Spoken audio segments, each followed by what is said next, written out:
Here's what she told a CBS News producer about why she tracked her son down and gave him a whooping for what he was doing in the streets of Baltimore. This is cut 7, audio courtesy of CBS. I could see the objects being thrown at the police, and I was like in the awe, like, oh my God, you know, this is really happening right here with me.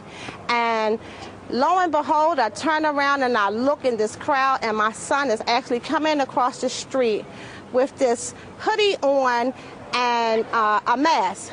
At that point, I just lost it. And he gave me eye contact. And at that point, not even thinking about cameras or anything like that, that's my only son.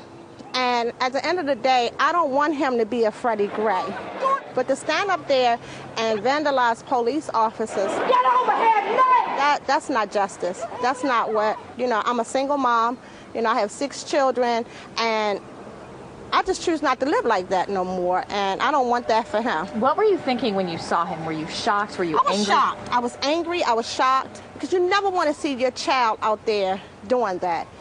You know, again, she makes you want to burst with pride. It's almost brings a tear to your eye that she walked into that violence and that mess, and she turned her son away from what he was doing. And the look on the kid's face is perfect. It's priceless.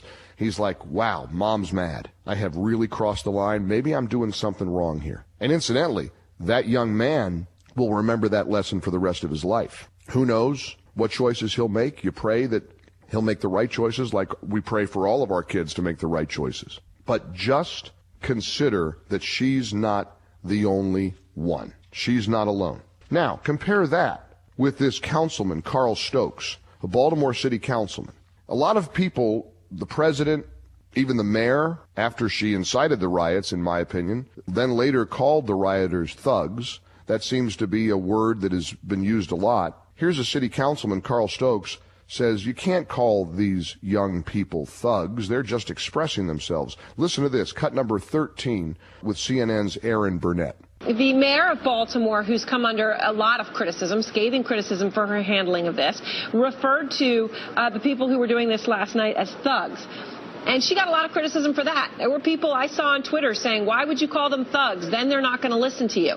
President Obama also called the protesters, in his words today, quote unquote, criminals and thugs. He also carefully chose to use that word. Isn't it the right word?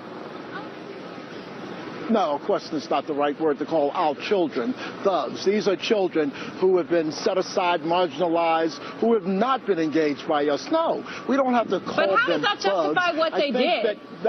I mean, that's a sense of right or wrong. They know it's wrong to steal and burn down a CVS and an old person's home. I mean, come on.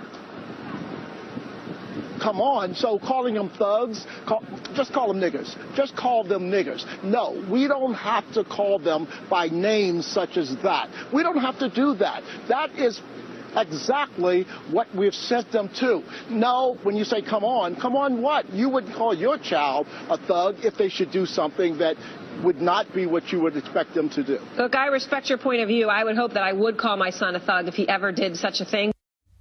Wow. Now, that's an interesting tale of 2 individuals. The mom, who did what she did with her son, taking responsibility for her flesh and blood, Toya Graham, walking into the streets, yanking the mask off of the hoodie off of her son's head, and telling him you don't do that to police. And a city councilman who is defending Toya's son and others by saying they're just children and they're marginalized and you might as well call them the N-word. Isn't that an incredible tale of 2 people who have become prominent individuals in this Baltimore story?